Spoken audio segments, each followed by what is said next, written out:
उत्तर प्रदेश के बहराइच से दिल दहला देने वाली खबरें सामने आ रही हैं। होना नहीं चाहिए कि धर्म के नाम पर जो उन्माद फैलाया जा रहा है वो बेहद निंदनीय है। हालांकि कार्रवाई की बात हो रही है, लेकिन अब तक एक व्यक्ति की मौत की खबर है और कई सारे लोग जो है उसमें गंभीर रूप से घायल हो गए हैं। सड़कों पर उत्पात मचाती भीड़ नज़र आ रही है, तस्वीरें आप देख सकते हैं। हमारे साथ बलराज मलिक जी हैं, इनसे हम बात करते हैं। सर, कानून व्यवस्था को लेकर एक बहुत बड़ी चुनौती है। आए दिन धर्म के नाम पर इस तरह की खबरें सामने आती हैं, वीडियो सामने आते हैं, इस पर कंट्रोल कब लगेगा? ये कंट्रोल तो तब लगेगा ना जब कंट्रोल करने वाले कंट्रोल लगाना चाहते हो। जिनके हाथों में कंट्रोल लगाना है वही तो भड़का रहे हैं इसको। कौन भड़का रहा है? भाई जिसको बेनिफिट होगा हिंदू मुसलमान करने में, तो वही भड़काता है। पर ये उपद्रव फैलाने वालों को कुछ बख्शा नहीं जाएगा, छोड़ा नहीं जाएगा, ये भी तो वही लोग कह रहे हैं। ये वही लोग कह रहे हैं, फिर उनको पता है ना कुछ नहीं होना। मगर मैं इसमें एक बात कहना चाहूँगा, हमारे देश के युवाओं का पथ भ्रष्ट जो इनको कर रहे हैं युवाओं को, इनके जो जिम्मेदार लोग हैं, इनको देश बख्शेगा नहीं। क्योंकि इस देश का कोई भी युवा ना जातिवाद से ग्रस्त रहना चाहता, ना संप्रदाय से ग्रस्त रहना चाहते। सारे के सारे भागीदारी करना चाहते हैं और 140 करोड़ के इस देश को खुशहाल बनाना चाहते हैं, सुख शांति से जीना चाहते हैं। इनको ट्यूटरिंग किया जा रहा है, जहरीला बनाया जा रहा है हमारे देश के युवाओं को। और जहरीला बनाने में जो जो लोग हैं शामिल हैं वो देश के दुश्मन हैं, वो देशद्रोही लोग हैं। वो इस देश में असली आतंकवादी वो लोग हैं जो देश के युवाओं को जाति और सांप्रदायिक मानसिकता से ग्रस्त और बीमार बना रहे हैं। पर जब कोई यात्रा निकलती है, धार्मिक यात्रा, उसमें प्रशासन के लोग भी मौजूद होते हैं। ऐसे में वीडियो कैसे आ जाती है कि दूसरे धर्म के झंडे को उखाड़ कर फेंकना, फिर वहाँ पर भगवा लहराना, कई मस्जिदों पर ऐसा होता है। फिर दूसरी तरफ दूसरा समुदाय पत्थरबाजी का आरोप लगाता है। क्या है ये सब? ये इंस्टिगेट करने के लिए है। ये षड्यंत्र कहीं और रचे जाते हैं, स्टोरियाँ लिखी जाती हैं, तब ये सारे कार्यक्रम किए जाते हैं। ये कौन सी धार्मिक यात्राएँ हैं? ये तो गुंडागर्दी की यात्राएँ हैं, ये देशद्रोही यात्राएँ हैं, ये अमानवीय यात्राएं हैं। इनको धार्मिक यात्राएं नहीं कह सकते। चाहे वो हिंदू करे, मुसलमान करे, सिख करे, ईसाई करे, ये कोई यात्राएं नहीं है। इस देश में इन यात्राओं का भी इलाज करना पड़ेगा, जिससे हमारे देश के लोग, वो बेकसूर लोग, बेवकत कोई मारा जाता, किसी का घर जलाया जाता, किसी की दुकान जलाई जाती है, ये नॉनसेंस करने का मौका इस देश में छीनना पड़ेगा। इस तरह के ड्रामेबाजी धर्म के नाम पर जो कर रहे हैं, मैं कह रहा हूँ सांप्रदायिक लोग हैं, ये धार्मिक लोग हैं ही नहीं। सांप्रदायिक लोग हमेशा देश को बांटेंगे, समाज को बांटेंगे। जिस तरह से इलेक्शन में इस देश की डेमोक्रेसी जो है, इसको भी इन्होंने सांप्रदायिक बना दिया है। क्योंकि एक वोट चाहिए, इसलिए घर को तोड़ो, समाज को तोड़ो, जातियों को तोड़ो, संप्रदाय में बांटो लोगों को। इसलिए हिंदू मुसलमान के अलावा कुछ दिखाई नहीं देता। ये देश के दुश्मन लोग हैं। ऐसे जनप्रतिनिधि जो जातिवाद या सांप्रदायिकवाद फैला के वोट लेना चाहते हैं और पार्लियामेंट या विधानसभा में जाना चाहते हैं, मैं कहता हूँ वो देश के गद्दार लोग हैं टोटली। ये बनने के लायक ही नहीं है ऐसे गधे, ना हाई को उसमें जाने के लिए विधानसभा में, ना पार्लियामेंट के। लक्ष्मण रेखा कोई लाइन खींचनी पड़ेगी। इस मानसिकता के लोगों से बचानी पड़ेगी विधानसभाएं और लोकसभा और राज्यसभा। एक तरह से बदमाशों के अड्डे बन चुके हैं ये। इन्होंने रामलीला ग्राउंड बना दिया पार्लियामेंट का भी, नारे लगा के। एक आदमी बोलता है तो सारे ताड़ी पीटते हैं उनको, चाहे वो बात समझ में आई हो या ना आई हो। दूसरे पार्टी का कोई नेता बोलता है तो जब ताड़ियाँ पीटने शुरू हो जाते हैं, चाहे इनको बात भी समझ में आई हो कि उसने बात कही है कि नहीं कही है। और पार्लियामेंट में जो पार्टिसिपेटरी डेमोक्रेसी होती है, सबकी भागीदारी होती है, वो भागीदारी ना विधानसभा में दिखाई देती है ना लोकसभा में। बहुत सारे कानून चोरी चकारी से पास करने की कोशिश होती है। जब लोग कानून पास नहीं करते तो अध्यादेश जारी करने की कोशिश होती है। सुप्रीम कोर्ट एक आध बार कोई सही फैसला करती है तो उसको नेस्तानबूद करने के लिए अध्यादेश ले आते हैं। तो ये ड्रामा चल रहा है देश के अंदर। ये ड्रामा लोकतंत्र में संभव नहीं है, ये राजशाही और तानाशाही में ही संभव होता है। लोकतंत्र के नाम पे तानाशाही, राजशाही चल रही है देश के अंदर। पर हमने देखा कि कल की ये घटना है, उसके बाद आज जब उस शव को अंतिम संस्कार के लिए लेकर जा रहे थे, तमाम भीड़ जो है हाथों में लाठी डंडे लिए सड़कों पर उतर आई। तो क्या प्रशासन पहले से सतर्क नहीं था कि इन सब को रोका जाए? पूरे शोरूम जला दिए गए बाइक्स के, कारों के। ये तो समाज की भी गलती है कि उनसे पूछो ये ऊपर किसने चढ़ाया था। किसी और के घर पे चढ़ के झंडा फहरा, वो कोई पाकिस्तान का झंडा थोड़ा था। अगर किसी ने, तुम धार्मिक चिन्ह का सांप्रदायिक चिन्ह लगा सकते हो तो दूसरे को कैसे रोक पाओगे? और उसको चढ़ाया किसने वहाँ उतारने के लिए? उसको गिराना, किसी के घर पे चढ़ना और उसको इंस्टिगेट करना, तो फिर क्या? इससे साफ जाहिर है इसके पीछे प्रशासन खुद है, इसके पीछे सरकार खुद है और इसके पीछे असली आतंकवादी, असली देशद्रोही लोग वही हैं जो प्रशासन के रूप में, जिनके न्यायिक व्यवस्था, लॉ एंड ऑर्डर की जिम्मेवारी होती है और वो तमाशा देखते हैं। न केवल तमाशा देखते हैं मगर ऐसे तमाश गिरोह को, तमाश बीनों को प्रेरणा देते हैं और उनको तमाशा करने के लिए इंस्टिगेट करते हैं। पर नीचे से उकसाती हुई भीड़ भी उस वीडियो में देखी जा सकती है। हाँ बिल्कुल बिल्कुल, ये गलत है ना। इस देश के युवाओं का मजाक बनाया जा रहा है, उनको मदारी अपने बंदरों की तरह यूज कर रहा है। ये हमारे देश के युवाओं के साथ जाति हो रही है, हमारे देश के युवाओं को बांटा जा रहा है जाति में, क्योंकि युवा ऐसे लोग होते हैं जो सपना देखते हैं, जो जातिवाद के खिलाफ भी सोचते हैं, रिलीजन के खिलाफ भी सोचते हैं, वो मानवता के पक्ष में सोचते हैं।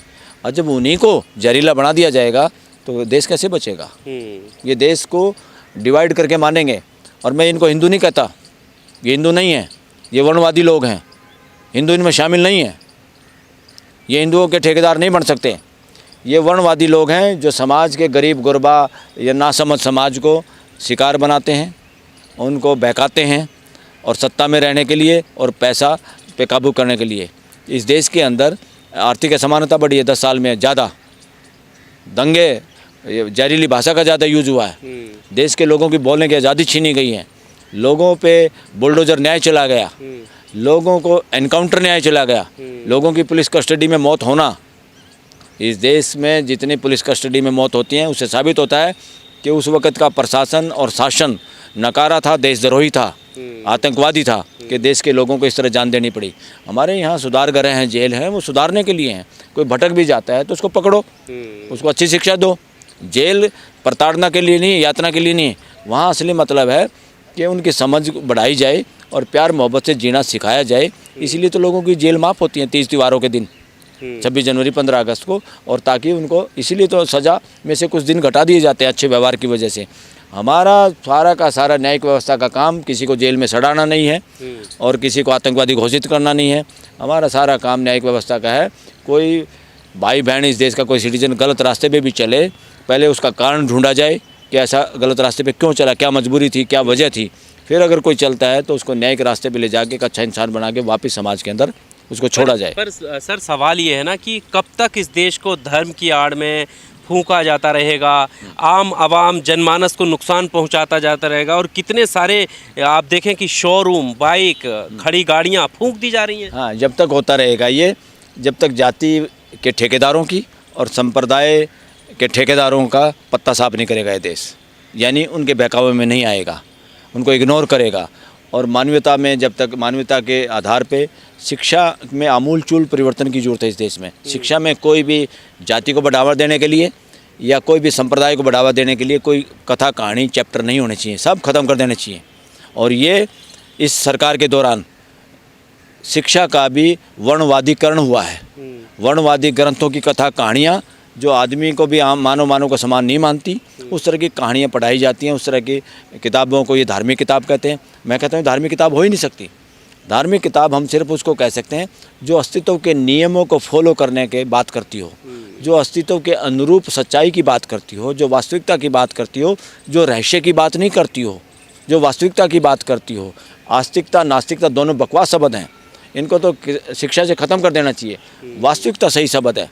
वास्तविकता आप और मैं एक ही देख रहे हैं। पार्क में जो दिखाई दे रहा है आपको और मेरे को अलग अलग दिखाई दे रहा है क्या? नहीं। इसलिए अस्तित्व में जो कुछ रियलिटी है, जो वास्तविकता है, वो जब हम समझते हैं तो हम सब मानसिकता के लेवल पे एक हो जाते हैं। फिर होती है मानवता, फिर होता है भाईचारा। जब तक हम उसको एक नहीं होने दे रहे हैं, ये संप्रदाय देश की मानसिकता को एक होने नहीं दे रहे, धरती की मानव जाति का एक नहीं होने दे रहे। मानव जाति एक है, इनका सॉफ्टवेयर एक है। ये सारे के सारे जाति के ठेकेदार और संप्रदाय के ठेकेदार इनको एक मानसिकता का नहीं होने दे रहे। एक मानसिकता का सिर्फ और सिर्फ अस्तित्व की वास्तविकता को पहचान के उसको समझ के ही हो सकते हैं। इसलिए इन सब से बचना होगा, संप्रदायों से और जातियों से। पर अभी हमने देखा हाल ही में उत्तर प्रदेश के मुख्यमंत्री योगी आदित्यनाथ का एक बयान भी काफ़ी चर्चा का विषय बना, जब उन्होंने कहा कि बटोगे तो कटोगे। आज जब ये घटना सामने आई तो बहुत सारे लोग सोशल मीडिया पर उस बयान को याद कर रहे हैं। क्या उसके पीछे आपको वजह लगती है? वो बकवास बयान था उसका। एक आदमी, मैं नहीं समझता ऐसा आदमी सीएम के काबिल भी है। ऐसा आदमी सीएम के काबिल नहीं है। उसको ये बयान देना बहुत ही, इसकी जितनी भर्त्सना की जाए उतनी है। क्यों नहीं है? काबिल क्यों नहीं है? काबिल इसलिए, जनता के चुने हुए हैं। अरे जनता के चुने हुए, हमारा सिस्टम ऐसा है, इस सिस्टम में सुधार की जरूरत है। इस सिस्टम में सुधार नहीं हुआ, इसीलिए तो शराब से, पैसे से, जातियों से, संप्रदाय में विभाजन करके हिंदू मुसलमान का नारा देके तभी तो इलेक्शन होते हैं इस देश में। जो कि असंवैधानिक हैं, गलत हैं, गैरकानूनी हैं। और यहाँ की हाई कोर्ट और सुप्रीम कोर्ट तमाशा देखती रहती हैं इस देश की। सबसे बड़ी कमी तो मैं यहाँ की मानूंगा जहाँ मैं काम करता हूँ। सुप्रीम कोर्ट की। यस, सुप्रीम कोर्ट मजबूत हो देश की और 2-4 जज मजबूत हों तो ये नहीं हो सकता, इस तरह की गुंडागर्दी नहीं कर सकता ना कोई सीएम, ना कोई पीएम, ना कोई पुलिस अधिकारी, ना कोई कर्मचारी, ना फिर पुलिस के कंट्रोल के अंदर आके लोग मारे ना जाएं, या इस तरह से कोई करप्ट आदमी बच ना जाए। क्या इस तरह की घटनाओं के पीछे इस तरह के बयान भी कुछ होते हैं, क्या लगता है आपको? बिल्कुल बयान होते हैं। सीएम लेवल का आदमी, संविधान की शपथ लेने वाला, बांटने की बात ही नहीं कर सकता। वो एकता की बात करेगा, यूपी के सारे लोगों की बात करेगा। 140 करोड़ मेरे देश के लोग जो हैं, हमारे भारत के लोग, उनको मैं एक दृष्टि से अगर नहीं देख पाऊँ, मैं घंटे का सीएम, घंटे का पीएम, ये सीएम और पीएम के लायक नहीं है। ये राजशाही और तानाशाही मानसिकता के शिकार लोग हैं।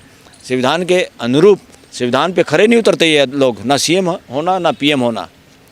सीएम अपने स्टेट के सब लोगों की बात करेगा, उसमें भेदभाव की बात नहीं करेगा, उसको एक जैसे दिखाई देने चाहिए। माँ बाप को अपने बच्चे अलग अलग दिखाई देते हैं क्या? कि कोई नौकरी लग गया तो उसको डबल प्यार करता है, जो नौकरी नहीं लग गया उसको दुत्कारता है, या एक को ज़्यादा पैसे देता है, दूसरे की जड़ खोदता है, करता है कोई माँ बाप? इसीलिए सीएम हो या पीएम हो, ये उसी तरह का संबंध का पद है जहाँ हम अपने सारे लोगों को अपने परिवार का हिस्सा मानते हैं और परिवार के मुताबिक जब बोलते हैं तो आपस में झगड़ा होता ही नहीं, मिलने की बात होती है। झगड़ा होने के बावजूद भी झगड़ने वाले भी मिल जाते हैं। ये है, ये वक्तव्य। इस घटना में एक पक्ष जो है अब बुलडोजर की कार्रवाई मांग रहा है कि उन घरों को तोड़ दिया जाए जहां से पत्थरबाजी होती है। उन घरों को तोड़ दिया जाए जिन्होंने झंडा उतारा है किसी दूसरे का, उनके घरों को तोड़ा जाए अगर तोड़ना है तो इनको, जिन्होंने व्यक्ति को हाँ, मारा, क्योंकि मैं बुलडोजर न्याय के खिलाफ हूँ। हाँ, वरना अगर बुलडोजर न्याय ही इस देश की सुप्रीम कोर्ट भी अगर स्वीकार करती है तो सबसे पहले उनके यहाँ चला जाए, उन पुलिस कर्मियों का घर तोड़ना चाहिए जिनकी सुरक्षा में कोई आदमी मारा गया।